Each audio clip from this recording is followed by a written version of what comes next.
welcome to WrestleWolf. I am Damian Gibson. This is AEW Dynamite in review. We're still trying to work out the name of this. And joining me, as always, is the mystery, the enigma, until, again, we think of something better. It's Matthew. Hi, how are you all going? You can't respond. You can respond. How are you going? I could, and I can. Good, man. I've got an essay that I've been working on for 12 weeks handed in today.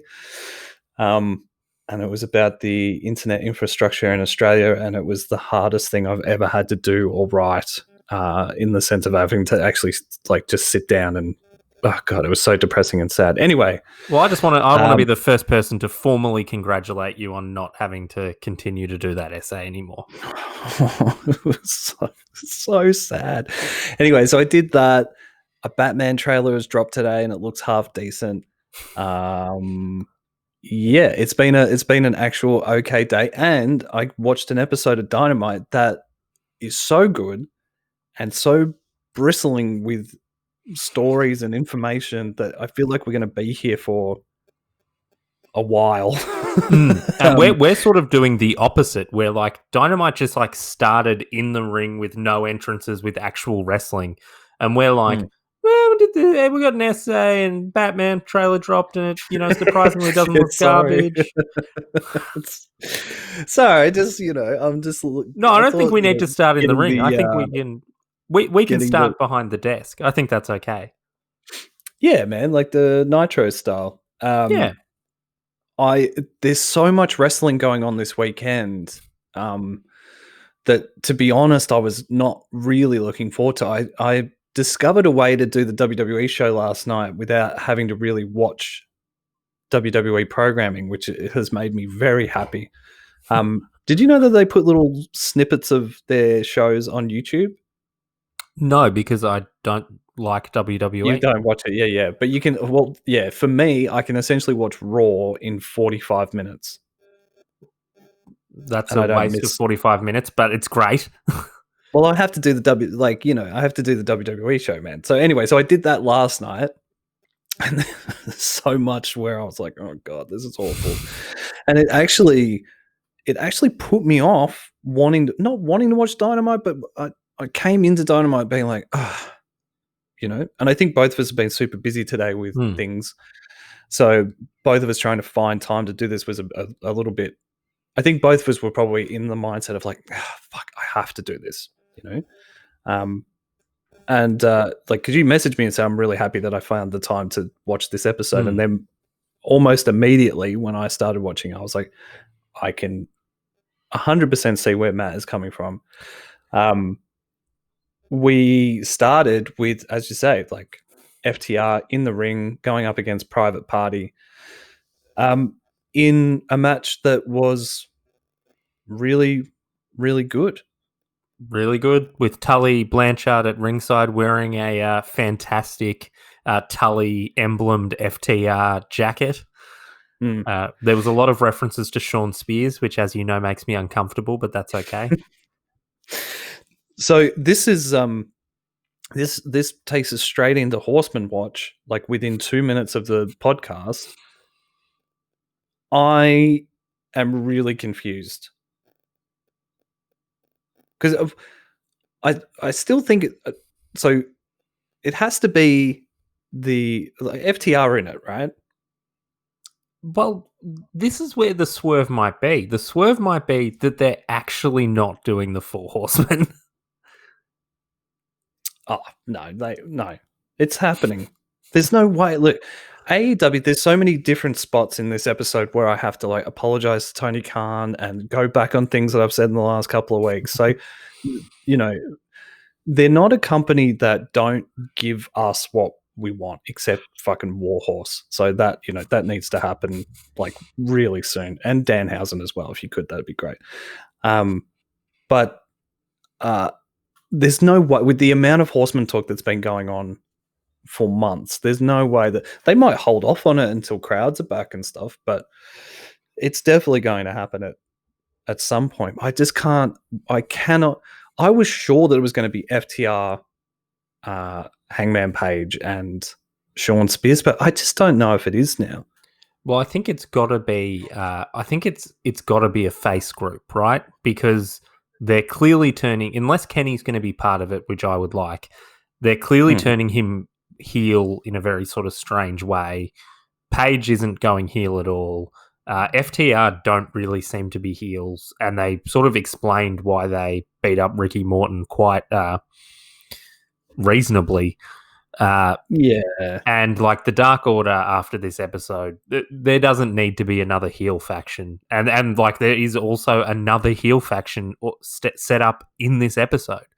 So if they're going to go four horsemen, they probably need to be faces. You can't have every single faction be heels. No, yeah, I mean you're right. No, you can't. But I mean they've got that. Essentially, they've got the IP, right? Like they can. There's no reason why they can't do it. Oh, actually, does Vince own the Four Horsemen gimmick? No, I think it was one of the things that was trademarked by Cody and Conrad in the like Bash at the Beach and all that kind of stuff. Yeah. That would make sense because they're selling Horseman t-shirts and stuff as well. So in the end, I'm going off some notes that other people wrote, not myself. So if there's a bit of umming and ahhing, I apologize. But FTR hit the Goodnight Express on Mark Quinn, with Dax grabbing the pin for his team. And they're 6-0 now, which means that they're the number one ranked tag team in AEW, which I don't want to get too pedantic, but it is very much a secret source as to how those rankings are decided on a weekly basis. But I think FTR being the number one contenders kind of makes sense. And we will note that because it started up with them in the ring, and they sort of haven't had a match for quite some time. I forgot when they won and their theme music started playing. It is straight up like 1980s, like Warrant. Like it's like Cherry Pie, the kind of thing you would like see in The Sopranos when they're in the butter being like really questionable 80s rock. And I appreciated it. I was like, this is these guys' characters. I noticed their theme as well afterwards. It's got a real it almost sounds like Trey Parker from South Park. Doing, if you ask the boys from South Park to write a wrestling theme, this would be it, you know. Well, we're the blue collar men. It does. AEW does have like a few sort of little tropes of its own that are sort of like a little bit problematic, and like despite being the woke company, which is not saying a lot, particularly it's given not a high hurdle to jump over, but it's not. Like they're really into this sort of like aggressive toxic masculinity, but also the other thing I've noticed particularly during this episode is there are people with very serious drinking problems that are just like lauded for it. Like Hangman Page, the story arc of his drinking was Kenny Omega was worried about him and then realized that it didn't really matter and it's all good, even though he's drinking literally all the time at work. And like FTR at work, just drinking beers still. Like this was after their match, though. Yes, they were just cracking a cold one, Matt. They work for 3 hours a week. Like I think that they could just not. They could wait. Is all I'm saying. I don't want to be the prude, but I just think like wait till 9 p.m. Like just chill out. It can be the one night you just don't. Maybe they don't the night before because that's their school night. So Tuesday nights they don't drink. Well, I'd hope so, but it just doesn't seem to be what's happening. They're hard drinking, hard punching, blue collar men, man. Their characters really are. They just walk around the workplace with beers. Yes. Well, yeah, that's true. I mean, I suppose when you compare it to Hangman Page, who is literally drinking like malt whiskey, it's not as bad, right? They're just having some Bud Lights. Yeah, I think when you've got to get into the the comparison of problematic alcoholics that are lauded on the TV, maybe they should, like, you know, it's not quite Stone Cold Steve Austin cool, I don't think. But anyway, Hangman was cool with a crowd. It's just a bit less cool when you're doing it by yourself all the time. Yeah, it becomes the wrestling without fans is a little bit like that. David, I think I've made this comparison before, but the David Bowie, Mick Jagger Dancing in the Streets film clip, where there's no music, it's just the sound effects of them dancing around. It is a little bit like that, where it's like, why are they drinking all the time? That's strange. Next up, the camera's caught up with Jon Moxley, and I feel like we're going to butt heads over this because you just have a blind hatred for Jon Moxley. I liked this promo. I like Jon Moxley's promos. There, I said it. This is, but I particularly like this one because, you know, from Jon Moxley's point of view, all of this makes sense. You know, MJ, like in his experience, people who talk a lot don't fight a lot, basically, is what he's saying. And the people who are tough don't need to talk a lot because they can, you know, follow up they can make their point with their fists rather than their mouth. I feel like you're going to completely disagree with that, but so I have 4 things to say about this promo. I knew it. The first is on what you were saying. It's all very good and well to start a promo by being like, people who talk too much aren't too tough, and then 6,000 words later end that promo. And basically, most of Jon Moxley's career by time in AEW has been talking. But that's fine, I guess, despite the cognitive dissonance of the fact that really he's a better talker than he is wrestler as well. Oh, that's harsh. But and then the going on about like the MJF, this is number 2. Going on about MJF, going on about like one day you'll move out of your parents' basement and lose your virginity. As I was saying about the weird, like, toxic masculinity elements of AEW, that's a little bit weird, particularly because clearly MJF's character is not living in his basement. And look, his virginity, I don't know where that is. It hasn't been mentioned in character. I'm not sure. It's a bit of a weird trope for Jon Moxley to have gone to for MJF. But didn't sure. MJF wasn't there a kayfabe part where he cut a promo from out the front of his dad's holiday castle or something like that? Well, I don't know, but he also kayfabe said that he had sex with DDP's daughter, so he's probably not a virgin. No, yeah, well, I think weird, John was just trying to get under MJF's skin there. Why didn't he do it just by being silent and tough, like he thinks is tough? He's going to do that at All Out. Yeah, sure. I'm sure he won't talk until then. To be fair, like if I'm going to play devil's advocate here on this promo, MJF has come out 3 weeks in a row now and talked about Jon Moxley, and Jon Moxley hasn't said anything really. That's not true. He's done promos almost every week. I complain about them every week. He cut like a 10-second promo last week. No, and there was a promo before and the week before that. And I was gonna these are my next 2 points, which is one, but we're back now. We're on positive side, which is why I've started counting again. One is that Mox does a very, very good job of putting over MJF. You know, sort of transitioning the, you know, I hope you are the future of this company, but you're not there yet, and like you need to prove yourself against me. But like I think he puts over that, you know, he's talented and good, and he will be a challenge. And I also like that Mox sort of has his own style of promo that seems really sort of out of the rest of AEW. I think that's like something that does differentiate him, and they do a really good job of differentiating their wrestlers in ways like that, just like slight visual clues. Though there is another sort of AEW trope in these sort of back-to-back Mox and MJF promos, which is the fact that there are literally two things you can wear in AEW, and one is full denim, and the other is a full suit, and there's nothing in between. Yeah. Well, as you know, Matt, I very much like the 80s style of storytelling where everything is in black and white, so I like that. No grey for me.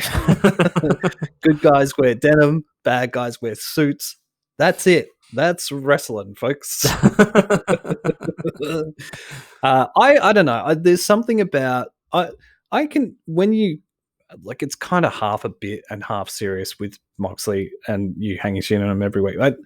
I don't know. There's something about him and maybe like just the tenor of his promos that just catch my attention. It was the same thing when he was in WWE. I wasn't like the biggest fan of the Shield. Like I didn't hate them, but I really liked Dean Ambrose. And there was something just about like as soon as he cut a promo, I was interested in.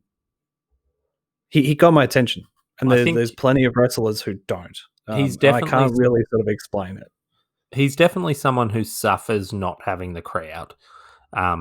Entrances entering from the crowd really, really suffer without the crowd.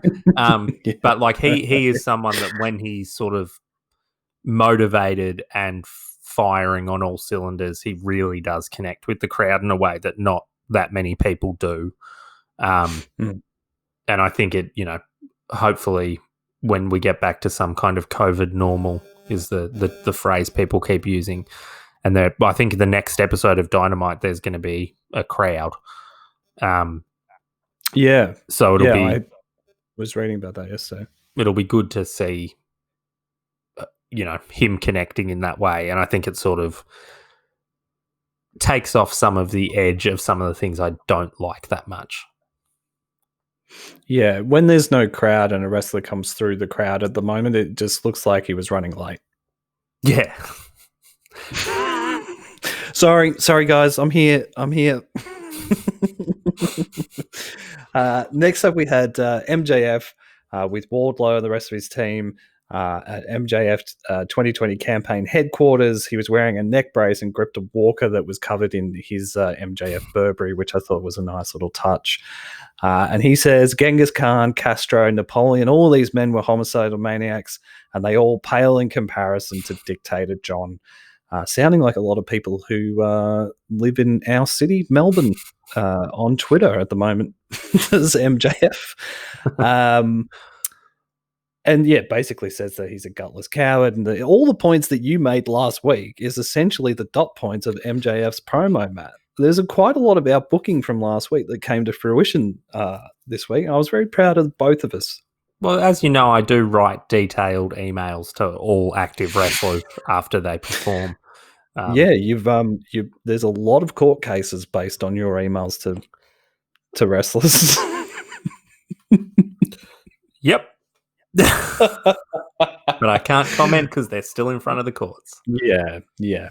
So I should make jokes about that considering what's happened this week. Anyway, so essentially, I just wanted to point out, what's the name of the woman in MJF's team that he keeps telling to smile? I can't remember her name, but she put on a fantastic performance. She stole this promo. She was forcing herself to smile, and then every sort of 45 seconds, like her face collapsing from just the sheer weight of depression of having to work for this awful man, and then remembering, oh, he's probably going to watch this. Just smile. Was fantastic to the point where it almost kind of distracted me from MJF's promo a little bit. Well, I thought when MJF broke down and Wardlow held his hand, I thought that was a particularly... And I was looking at it, Wardlow, and I'm like, Wardlow is so big and so impressive and has his name start with War. He's like, why would you bother having Warhorse if you can have Wardlow? It's like a better version. Hey, I know you have started to take on the heel commentator role in this podcast recently, Matt. But if you start going after Warhorse, I'm going to get real mad. I'm going to get real Jon Moxley. You'll cut a promo standing in front of a chain link fence. Yeah. Because that's what tough guys do. Tough guys and guys who are on meth in Glenroy hang around chain link fences. You'll make a series of comments that you will actively not do yourself.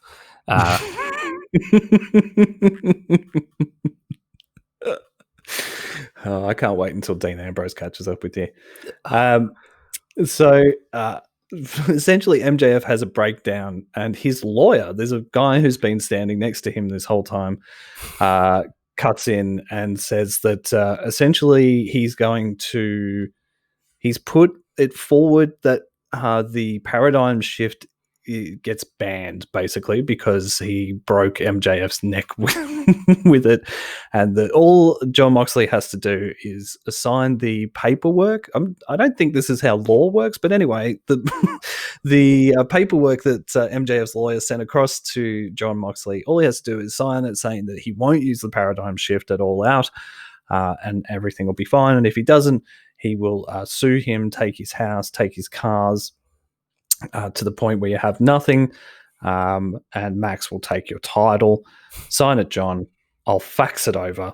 The ball's in your court. I love the fact that he'll fax it over and the ball's in your court. And then MJF said, sign it, John, through gritted teeth. And that was the end of that promo. I don't think anyone is going to be shocked that I really love a match based around banning a move, which is such a if they could have the move on a pole, that would really make me more into it. I thought we were going to get a pole match later on in the episode, but we didn't. It did. TK, he plays with our emotions a little bit, and the booking in AEW is always, I'd listen to a few other critics podcasts, I suppose is what you call wrestling critics podcasts, and they'll talk about how AEW use the idea that people have been watching WWE for 30 years and only know one type of booking, and they'll use that to swerve people. And I think this is a good example of this, because I did not see having the paradigm shift banned as a stip for this match. And I by the end of this promo, I was like, that's brilliant. Out loud to myself in the kitchen, I was watching this while I was doing some dishes. I was like, that's brilliant. That's great. I love that. And then my neighbor stared at me through a window going, you're crazy. She was making crazy signs to me through. Next up, we had the greatest four-man tag team of all time, the Lucha Brothers and us, Butcher and the Blade, versus the Jurassic Express and the Natural Nightmares. Are the Natural Nightmares the most boring tag team to ever have wrestled? This match is 7 wrestlers I like and QT Marshall. Yeah, I know. Yeah, we've spoken about QT Marshall in the past, but there is I don't know.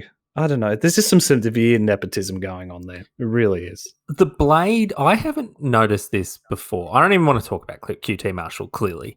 I don't care about the Natural Nightmares and Jurassic Express in this. I enjoyed this so much because I noticed really early on something that I haven't noticed before, which might just be me not noticing. But I've said notice so many times. The Blade is a bald gentleman, a gentleman of less than average top head hair, but has the side hair, and he's bleached it blonde, which is such an incredible power move. To be bald but still dye your hair.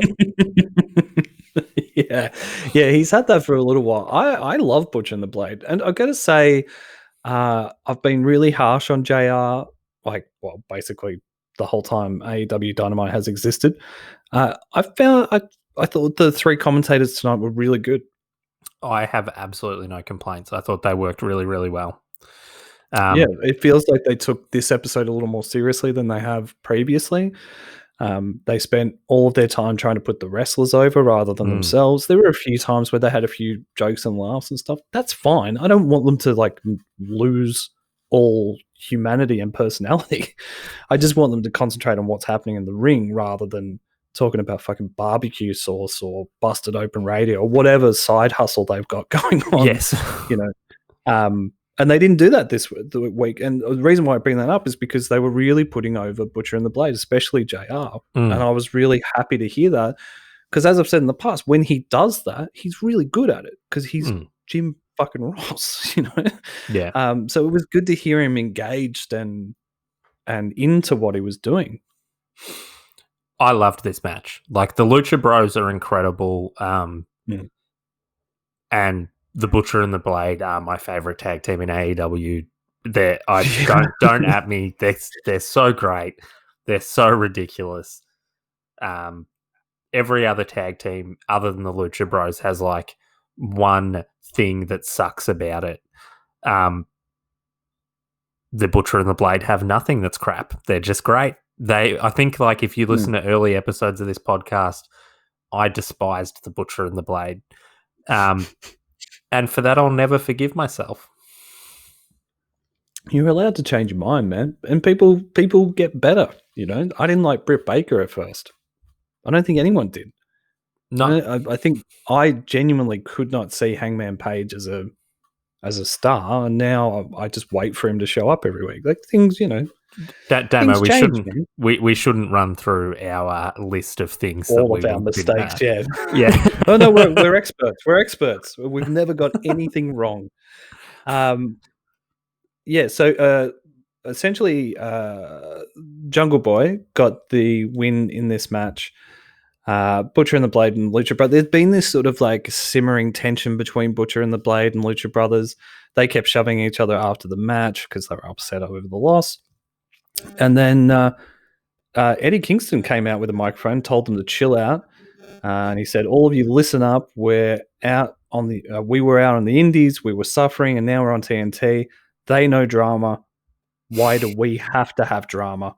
Which I thought was pretty cool.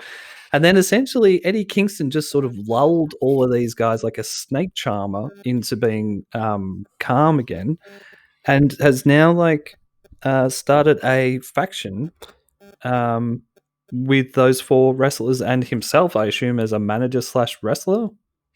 Master Manipulator Eddie Kingston is because he's great on the mic.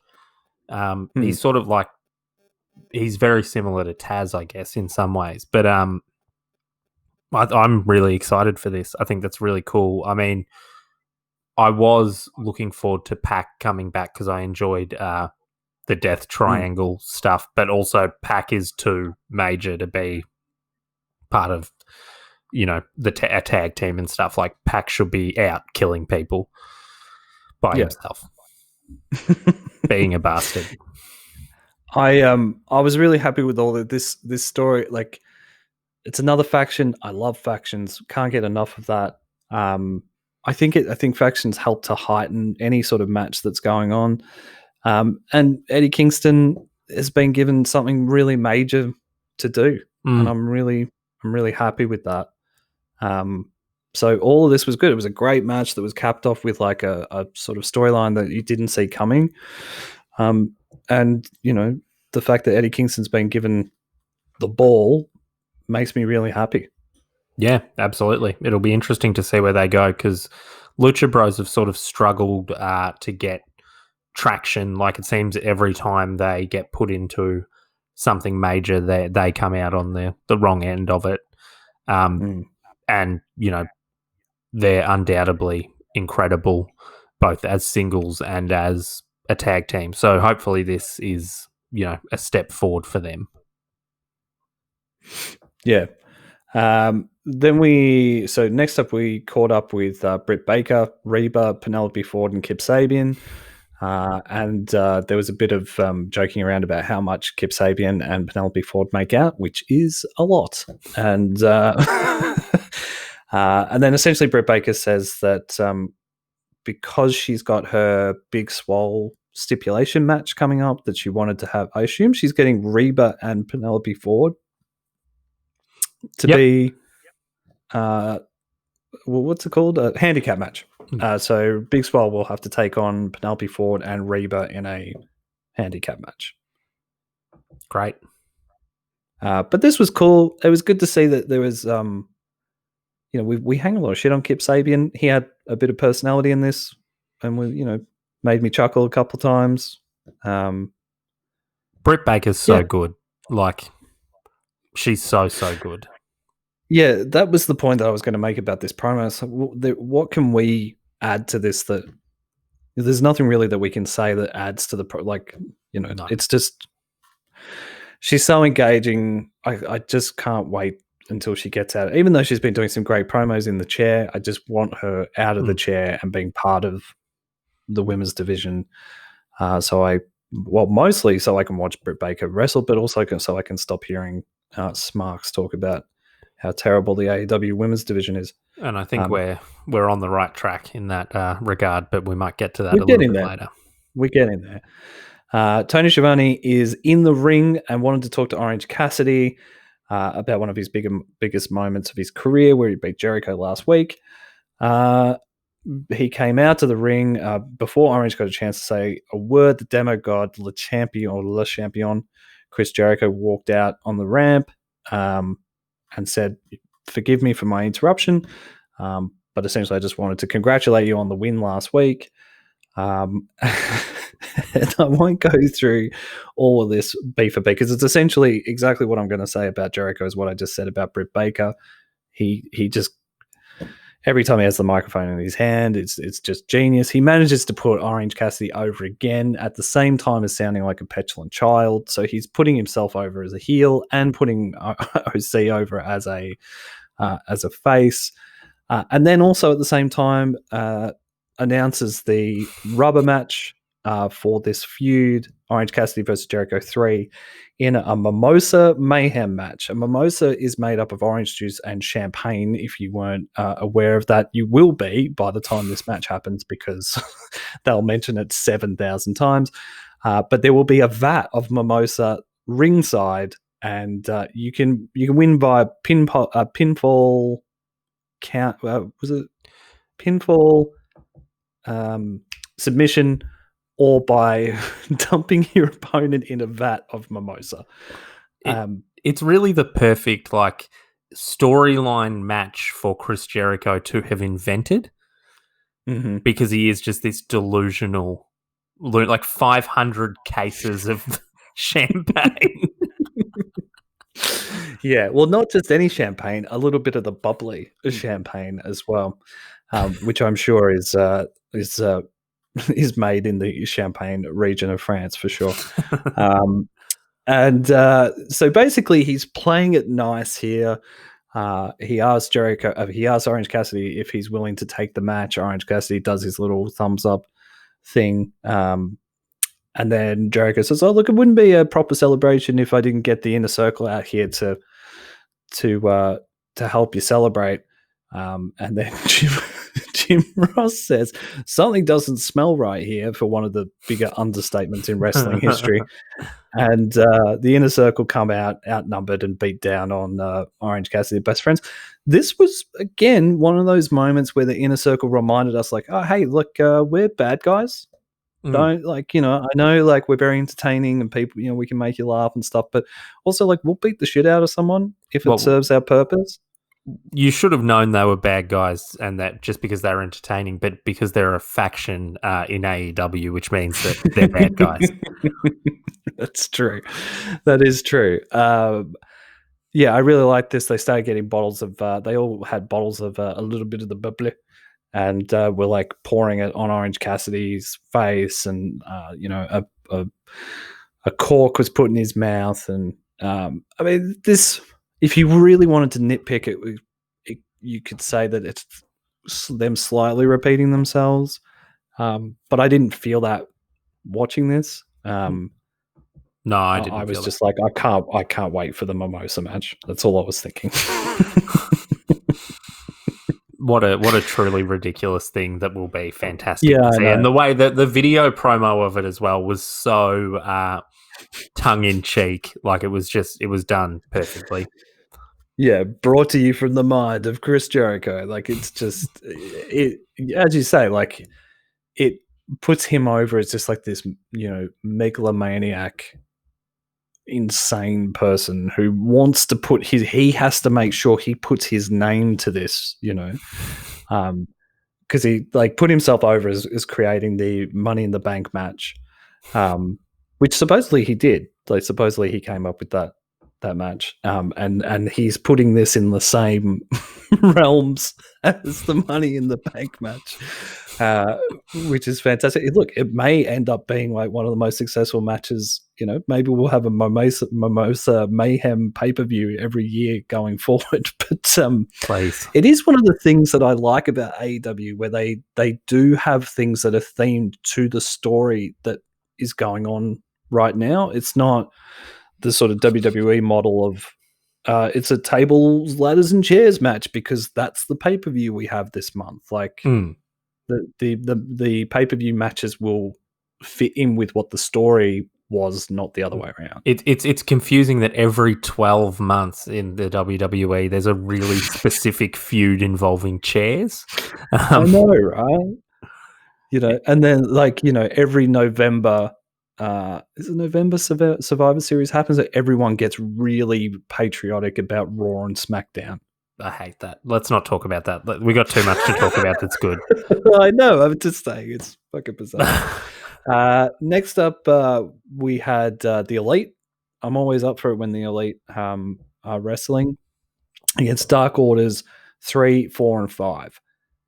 They have addressed some of my criticisms of the Dark Order, where I don't want to know these guys' names. I don't want to see their faces. It's Brodie Lee and a bunch of goons. And they kind of did that, except for these two guys.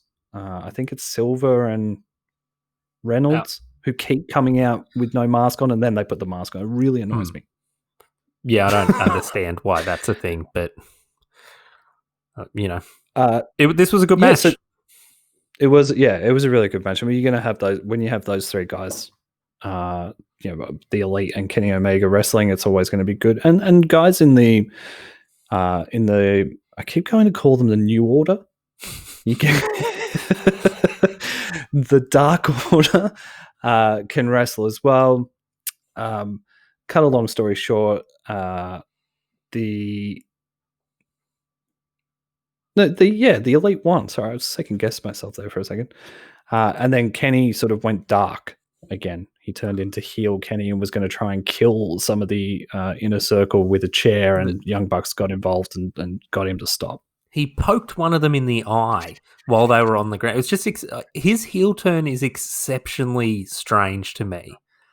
I don't know why. Like it's just exceptionally odd. I don't know. I haven't felt completely convinced yet. Yeah, well, because it just keeps coming in fits and bursts, and but I don't know. I'm into it. Like, I want to see it happen. Oh, absolutely. Kenny is a heel. Young Bucks as heels. Absolutely. The Young Bucks are heels even when they're faces. Like, just as soon as they come out, I'm like, ugh. Like, I love watching them wrestle. I've got to that point now where it's like, yes, you are very, very good wrestlers. I get that. Everything else about them, I just want to slap. I want to slap both their faces so hard. Next up, we had a Alex Marvez backstage interview with FTR and Tully Blanchard, where the alcoholism at work that Matt mentioned earlier was in full swing. Everyone's having some Bud Lights out of giant cans. And Hangman Page comes in and interrupts the interview, basically to bring up the fact that FTR like murdered Rock and Roll Express last week and wanted some answers. And as Matt said earlier in the episode, they do a pretty good job of explaining all of their actions. Like, you sort of walk away from the promo going, yeah, all right, little kind of holds up. I think very much where my only criticism of this is, like, it's obvious that FTR are sneaky bastards, and Hangman Page accepted their excuses a little too easily for my liking. Like, I know you got to suspend some disbelief in wrestling and blah, blah, blah, but he was just very quickly was like, okay. Also, like, Hangman Page just, like, downed a Scotch and Coke and then grabbed a beer. Like, he might have just been like, look, these people are enabling me in the most intense way. I'm not going to, like, look, yeah, it's a bit fucked up, but, yeah, you know, well, like, yeah, that's true. I'm just getting free booze here at my workplace, and that's great. That's true. But anyway, it'll be interesting to see what happens. I still get the vibe that whoever the Horsemen are, they're going to go up against Hangman Page. That's my feeling at the moment. Well, I don't think know if Hangman Page is going to be him going solo against one of these many AEW factions. Is it like something that is obviously money? Yeah, for sure. And they did announce in this promo, the big thing that happened was they announced the tag team gauntlet for next week. Yeah, which I was a little confused about. There's like 3 different matches going on, and then to just determine the number one contender. Well, I'd be interested to get so it's number one contender for All Out. So, I'd be interested to get who you think's going to advance through this. So it's the Natural Nightmares versus the Young Bucks, who are the Young Bucks that win that. 3rd and 4th, whatever. Yes, Young Bucks win that. Then Young Bucks go on to face Best Friends. Oh, I think because of the storyline, unfortunately, the Best Friends will lose. But I love the Best Friends. The only thing is, so then the winner of that goes on to face FTR. Do you want? Are they going to turn it into a 3-way, or do you want they surely don't really want to give away the Young Bucks versus FTR unannounced on TV? Won't. Well, then it'll be Best Friends then. It'll be Best Friends versus FTR, and I'm assuming FTR win. Yeah, Best Friends faced Hangman Page. The only other thing would be the Young Bucks going through and beating FTR for the Hangman Omega versus Young Bucks. It feels like Hangman and Omega, part of their storyline is that Omega's a total cuck for the Young Bucks, and it would make sense for the Young Bucks to beat them and then Hangman to cripple Omega.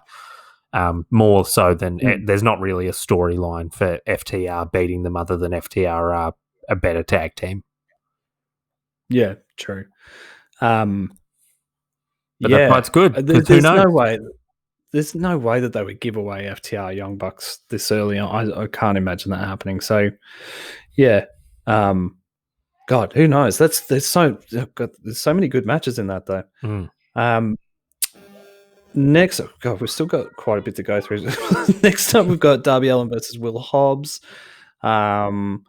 Essentially, this was an okay match. Darby Allin won this by a springboard coffin drop off the second rope, and then a proper coffin drop off the top rope. And then Taz, who was on commentary, was like, I forgot about this. It was so great. Taz was like, there's a third man in Team Taz. His name is also Darby, and you're going to meet him right now. Darby Allin's music hits, and it's Ricky Starks dressed as Darby Allin, and does what I think is a pretty spot on impersonation with emo written down his neck. It was a great promo. Ricky Starks is, I think, unfortunately, Darby Allin will come out on top in this feud, but I think Ricky Starks is brilliant. I think he's fantastic. He's so funny. So he looks great. He's an incredible wrestler. All money on Ricky Starks. Yeah, I don't think Ricky Starks losing this feud is a necessarily bad thing for him. He's solidifying himself as a top of the card player. I think he'll do some work in the mid card for a bit. This comparison gets made with Ricky Starks all the time, sometimes disparagingly, sometimes not. He reminded me so much of The Rock and early Rock in this promo that it was uncanny. Especially once he got in the ring and got a little bit riled up, it was like a baby Dwayne Johnson in the ring, which bodes well for AEW because I don't know if you remember, but Dwayne made some money for WWE. So this bodes well for AEW's future. And I suspect that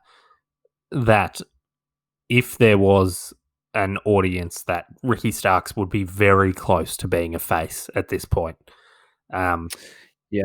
He's so charismatic. It would be actively difficult to boo him. Yeah, and it was good to see Brian Cage still out there and part of some sort of a storyline. He sort of seems to have been put on ice a little bit, which they have done with big recruits in the past. But as we'll see later on, that doesn't necessarily mean that you're forgotten about, which tends to happen in other promotions. But next up, we had Sammy Guevara, who comes out to do his card thing, and I thought this was a clever use of something that had been done a million times before, and Sammy coming out and being a smartass with his little cards. Essentially, Matt Hardy had got to his cards and put his own cards in there, basically threatening Sammy, and Sammy didn't notice until conveniently we came back from the ad break, and then Matt Hardy tried to kill Sammy Guevara. There's a lot of AEW are so good at mid-card feuds and keeping interest in them, because like this, they've got limited television time. This was about 45 seconds of television time, and it was great. Yeah, and it just sort of keeps that purring along, right? Like there's not a lot happened, but it's like, oh hey, remember this is happening, and I was like, oh yeah, it is. I'll be down to see that all out. Now, next up is this caught me by surprise. It took me a while to catch up what was happening here. The guys at the commentary say, and now we go to NWA Women's World Champion Thunder Rosa. And I was like, I sat there and there was nothing. And then she came on screen with the NWA Women's title. And then I was like, oh, it's happening. It's happening. It's happening. The thing that I wanted is happening. So Thunder Rosa challenged Io Shirai. Not Io Shirai. God damn it. Hikaru Shida. Sorry, God, that makes me sound really bad. And I don't know what to say. Is NWA now a part of AEW? Is Power going to be another weekly show for AEW? Will we have Nick Aldis come and challenge Jon Moxley for a belt versus belt match? This opens so many different possibilities. I'm so happy and excited that this match is happening, even if it's just a one-off and Thunder Rosa comes in and has a match and loses. That's fine, but just seeing that NWA and AEW are doing stuff fills my heart with joy. It's fantastic, and Thunder Rosa is absolutely legit. It's very, very exciting to see her in AEW. Like this is, we've spent a lot of time saying, why can't they do promos to build the women? And this was big, and like having a championship versus champion match is great. Like, the last time this happened, it was Dan Severn in WWF. So it's going to be better than that. That's a hard promise. 100%. Yeah, 100%. God, there's so many good things that come out of this. It shows that NWA and AEW have a working relationship, which for me personally makes me super excited. But also it's a bit of a transplant, but it automatically makes the AEW women's division look so much more important than it has ever, I think. Yeah. And also that you've got Hikaru and Thunder Rosa in a match. It's going to be a really, really good match, and a match that people are going to be looking forward to at All Out.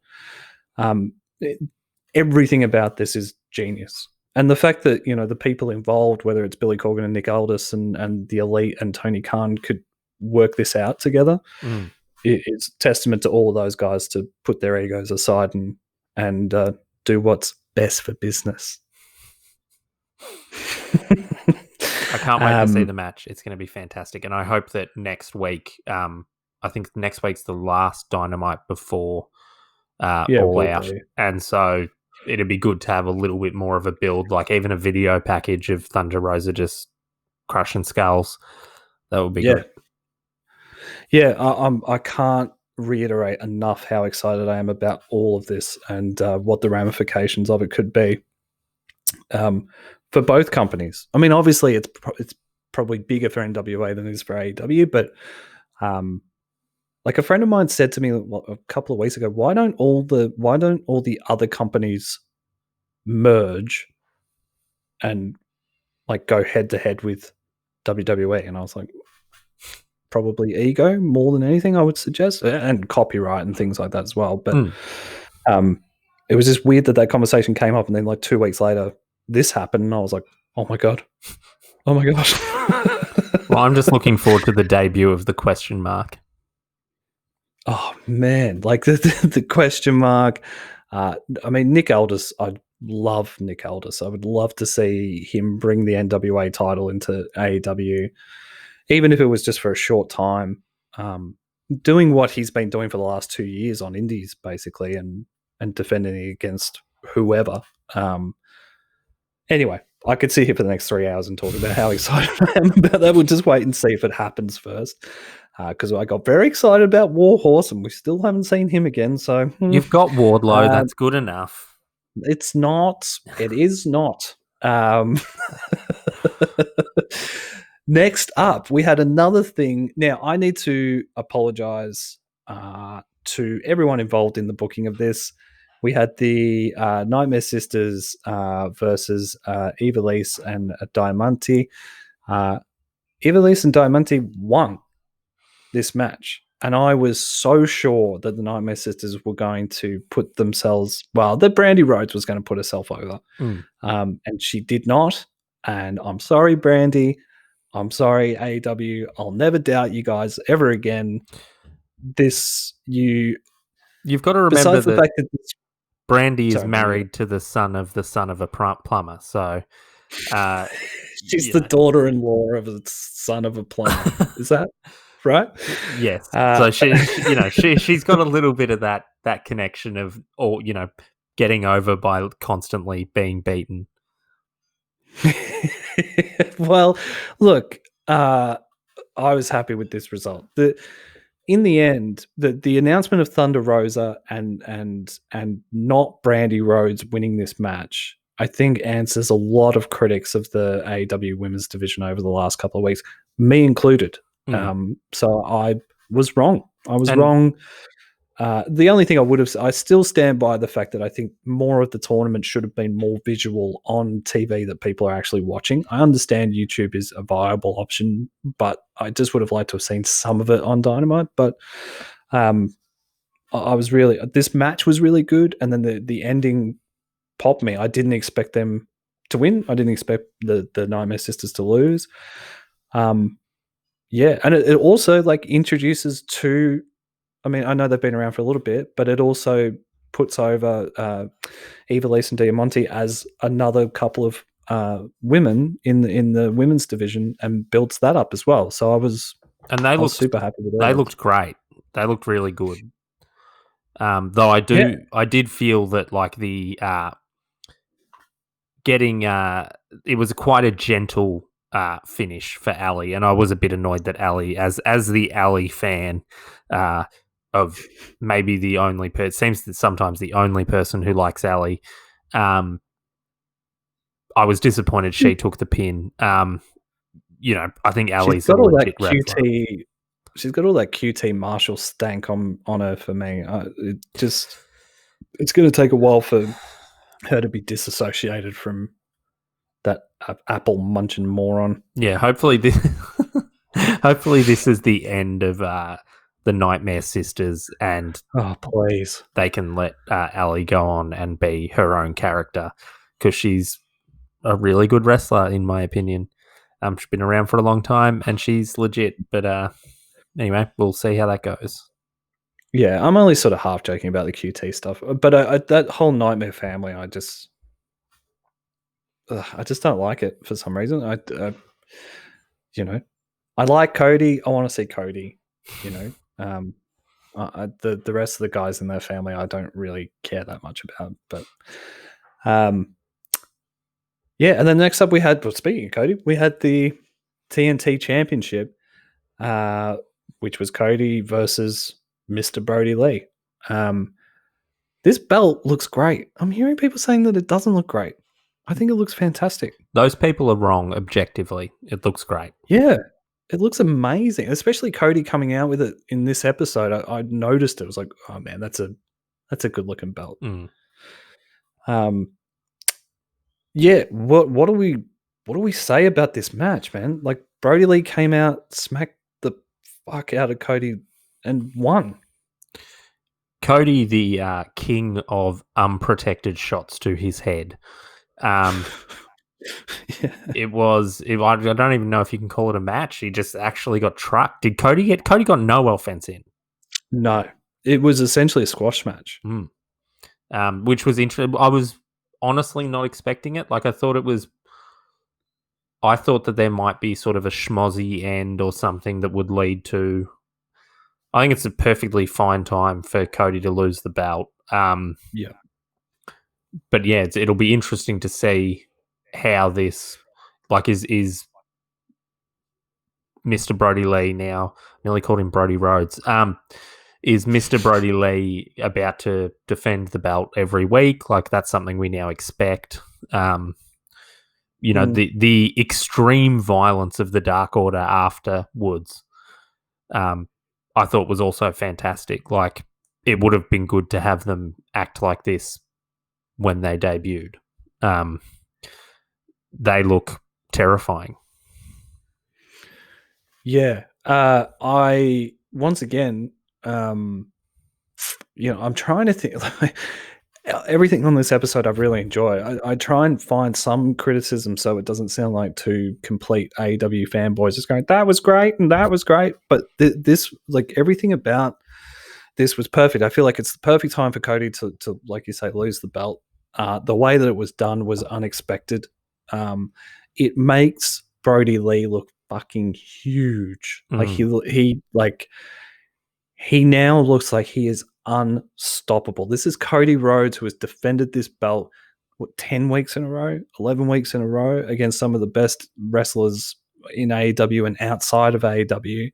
It's just great storytelling. It's long-term storytelling that, Cody doesn't lose anything from it because of what happens after the match, which is Cody's in bad shape. They put him on a, like the emergency workers come out and put him on a stretcher, and they're starting to stretch him off, and the Dark Order come out, beat up Arn Anderson, beat up all the refs, and push all the emergency workers out of the way and get Cody out, beat him up again.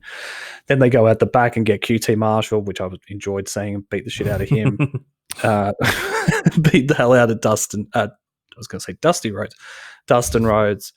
And then Brandy came out and also got choked out by, it's Anna Jay, right? Anna Jay, who looked cool. Like, it looked sick. Yeah. I was actually, that was the one thing that I was like, oh, they're going to bring Anna Jay out and get her to attack Brandy. And when they did, I was like, oh man, this is perfect storytelling. Yeah.